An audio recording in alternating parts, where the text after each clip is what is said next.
After the death of George Floyd, we continued that conversation, and he asked me the question, Brian, do you simply hear words or do you see pain?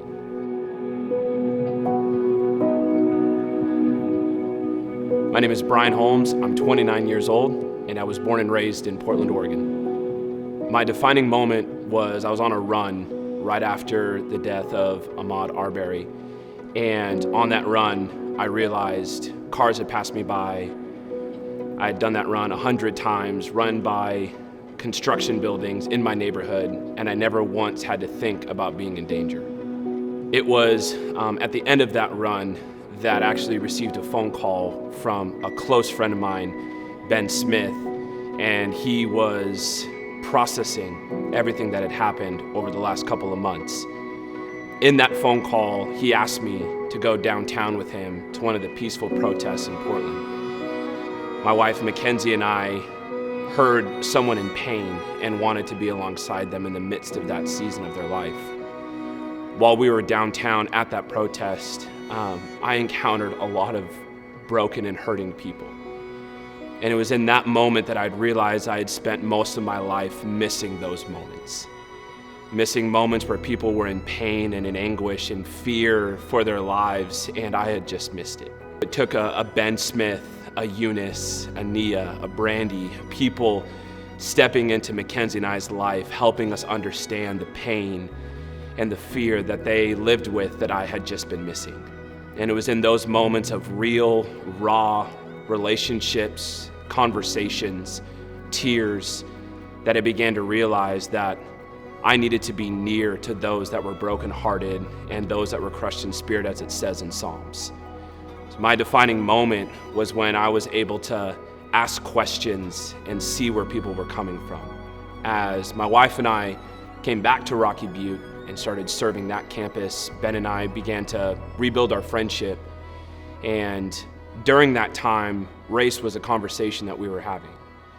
He began to help me see from his perspective as a black male in our youth ministry, areas that I just wasn't seeing. After the death of George Floyd, we continued that conversation, and he asked me the question, Brian, do you simply hear words or do you see pain? And that rocked me to my core because I hadn't taken time to ask myself that question.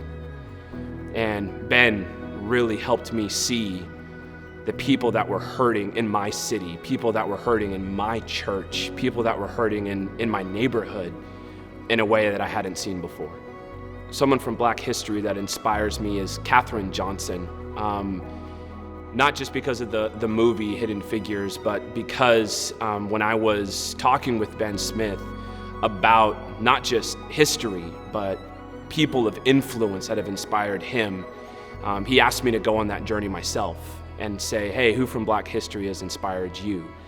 And so I began to look at the obstacles that Katherine Johnson had to overcome, not just as a Black person, but a Black woman in a predominantly white-dominated culture. And she inspires me for multiple reasons, but one of the biggest ones is the fact that the science that she created, the science that and the mathematics that she went down is what helped put a man on the moon. And that isn't talked about. Those comments aren't the things that people reference, but that inspires me because even though it's not talked about, even though people have missed that, she's a huge reason why we're able to make that type of accomplishment.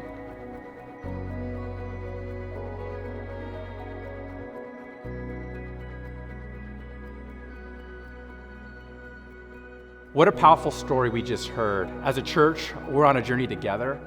There's some of us that are in need of healing. We've been hurt. There's some of us that need to grow and need to learn more. And so we've created this resource, mannahouse.church/justice. Check that out. It's a great resource for you to learn, grow, hear some more of these stories, and we're excited to walk alongside you in your journey.